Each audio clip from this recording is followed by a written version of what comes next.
नमस्कार, मैं नियाज खान और आप देख रहे हैं न्यूज एक्सप्रेस। एक तरफ ये दावा किया जाता है कि देश तरक्की कर रहा है, देश की जीडीपी में सुधार हुआ है, आने वाले कुछ सालों में देश की अर्थव्यवस्था जो है वो इकोनॉमी जो है वो $5 ट्रिलियन की हो जाएगी, यानी कि देश जो है विकास की राह में आसमान छू रहा है।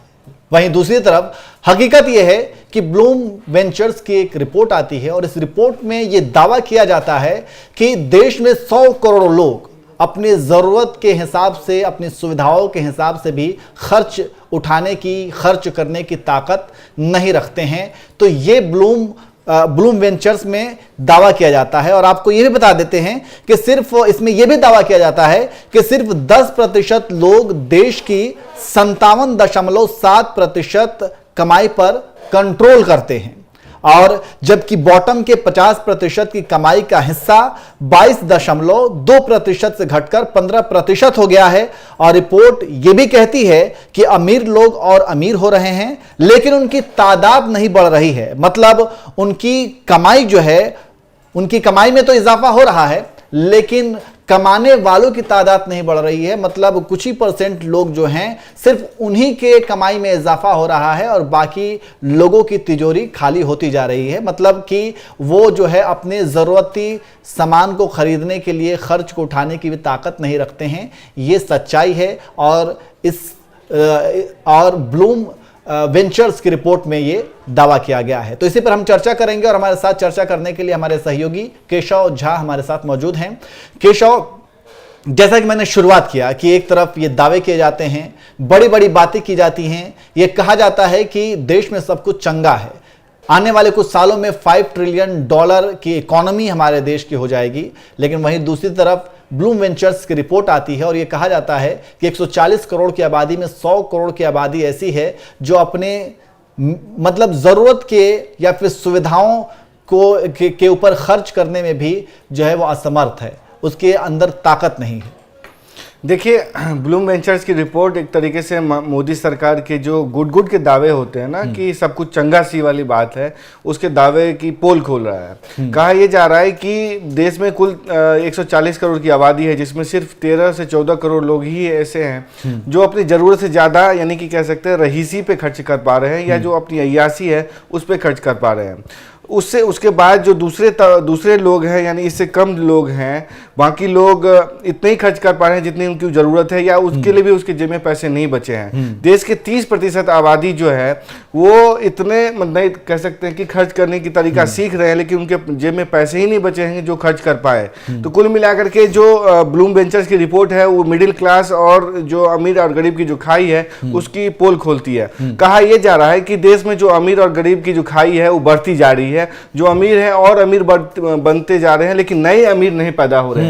जो मोदी सरकार का ये कहना है कि हमने 85 करोड़ लोगों को गरीबी से उठाया, तो गरीबी से उठाने का पैमाना क्या है? क्या आप उनको जो 85 करोड़ लोगों को आप ये देते, अनाज दे रहे हैं, 5 किलो राशन दे रहे हैं, क्या वो देना ही उसको गरीबी से उठाने के बराबर माना जाता है? आपने पिछले 10 साल में कौन सी ऐसी योजना लॉन्च की है जिससे कि गरीबों को मदद मिले रोजगार के मोर्चे पे या उनकी जेब में पैसा डालने के मोर्चे पे? आप अगर किसानों को पैसा दे रहे हैं या कह सकते हैं महिलाओं को कुछ पैसा दे रहे हैं, लेकिन आम लोगों को क्या मिल रहा है? इसमें आप युवा भी है, रोजगार भी है, लड़कियां भी हैं, बच्चे भी हैं, छात्र भी हैं, जो लोग बेरोजगार हो गए हैं, पढ़ाई कर रहे हैं लेकिन बेरोजगार, उनको क्या मिल रहा है? उनके लिए नौकरी तो पैदा नहीं हो रहे हैं। जो मिडिल क्लास है उसकी तो और परेशानी बढ़ती जा रही है। देखिए, मिडिल क्लास के सामने तो सबसे बड़ी समस्या ये है कि वो टैक्स पेयर है, उससे पैसा ले रहे हो आप, लेकिन उसको दूसरे तरीके से फ्री बीज के रूप में उड़ा दे रहे हो, लेकिन उसके जेब में पैसा नहीं बच रहा है, क्योंकि इन्फ्लेशन आसमान छू रहा है। क्योंकि अगर आसमान और आमदनी बढ़ी नहीं, इन्फ्लेशन बढ़ गई है, तो पैसे घटेंगे ही, इन्वेस्ट नहीं होगा तो इकोनॉमी कैसे चलेगी? और वो खर्च नहीं करेंगे तो इकोनॉमी कैसे चलेगी? जेब में पैसा नहीं है, खर्च कैसे करेंगे? तो कुल मिलाकर के ब्लूम वेंचर्स की जो रिपोर्ट है वो मोदी सरकार के जो दावे हैं, खास करके इकोनॉमी के मोर्चे पे, $5 ट्रिलियन के मोर्चे पे, मैं एक बात मुझे सुषमा स्वराज की याद आ रही है। जब वो FDI की बहस हो रही थी तो उन्होंने कहा था कि मनमोहन सिंह पर तंज करते हुए उन्होंने कहा था कि अच्छा इकोनॉमिस्ट वो होता है जो आम आदमी के जो बटुए में कितना पैसा खर्च करने के बाद बचता है या कितना पैसा डाल पा रहे हैं, वो अच्छा इकोनॉमिस्ट माना जाता है, ना कि 5 ट्रिलियन इकोनॉमी के की आप दावे करो, उसे बनाने के जाओ और आम आदमी के झोले खाली हैं।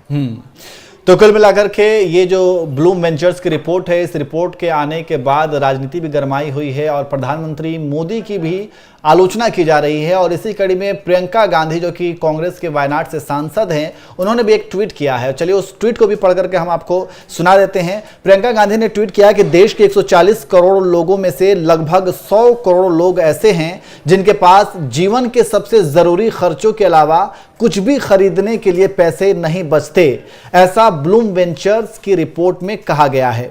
आज देश में असमानता हद से ज्यादा है। कुल राष्ट्रीय आय का 57.7% हिस्सा सबसे अमीर 10% लोगों के पास है और सबसे गरीब 50% आबादी की हिस्सेदारी सिर्फ 15% है।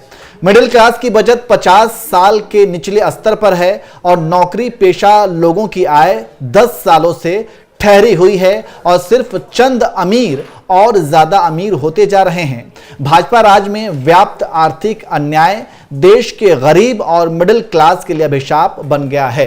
तो ये जो मैंने पढ़ा, ये प्रियंका गांधी का ट्वीट है, जो कि ब्लूम वेंचर्स की रिपोर्ट के आने के बाद उन्होंने केंद्र सरकार को घेरा है, प्रधानमंत्री मोदी को घेरा है और ये कहा है कि मोदी राज में गरीब और गरीब होता जा रहा है, गरीब की तिजोरी और ज्यादा खाली होती जा रही है, वहीं अमीर और ज्यादा अमीर होता जा रहा है और उसकी तिजोरी बढ़ती जा रही है।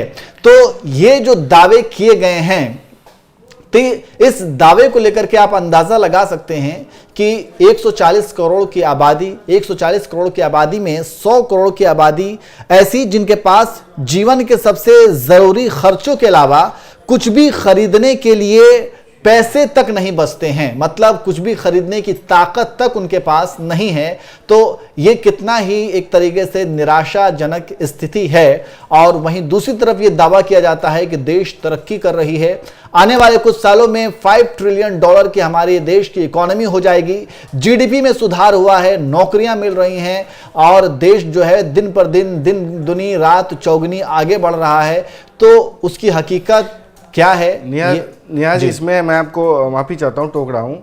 देखिए, इसमें दो बातें बहुत जरूरी हो गई हैं।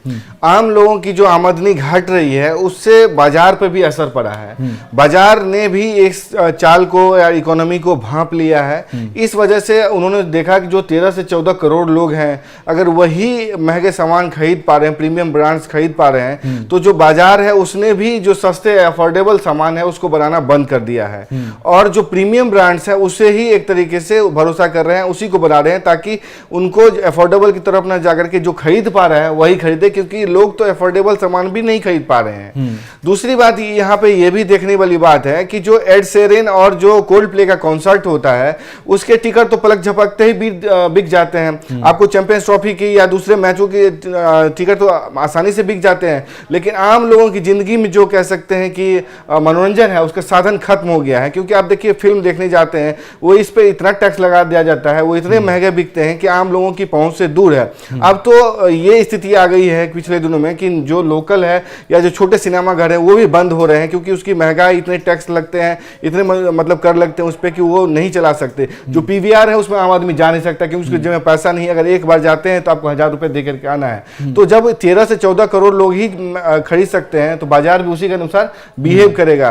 तो कुल मिलाकर के जो इतने पिछले 10 सालों में है, ब्लूम वेंचर्स की रिपोर्ट जो है ये बता रही कि आम लोगों की जो जीने की वो है संघर्ष है और दुगुनी हो गई है। जो अमीर है और अमीर हो गया है, नए अमीर पैदा नहीं हो रहे हैं। मिडिल क्लास को इतनी दिक्कत हो रही है कि एक कह सकते हैं कि 10 साल में उनको लगा कि ये गले की फांस बन सकता है, इसलिए उनको 12 लाख पे वो टैक्स की रिबेट देना पड़ा और आरबीआई को भी एक तरीके से रिवर्स रेपो दर में छूट देनी पड़ी। तो कुल मिलाकर के जो इकोनॉमी की हालत है ब्लूम वेंचर्स को देखते हुए तो यही कहा जा सकता है कि डवाडोल स्थिति है और गरीब होते जा रहे हैं और मिडिल क्लास की भी खस्ता हालत है। बिल्कुल, तो मिडिल क्लास की भी खस्ता हालत है और वो अपनी ज़रूरत के अलावा जो बाकी की चीज़ें की खरीदारी करने में भी असमर्थ है, उसकी ताकत नहीं है। वहीं पे गरीब और गरीब होता जा रहा है और कुछ परसेंट जो अमीर हैं सिर्फ वही अमीर होते जा रहे हैं और उन्हीं की झोली में पैसे आ रहे हैं। बाकी उस ग्रुप में दूसरे जो हैं अमीर वाले ग्रुप में शामिल नहीं हो रहे हैं।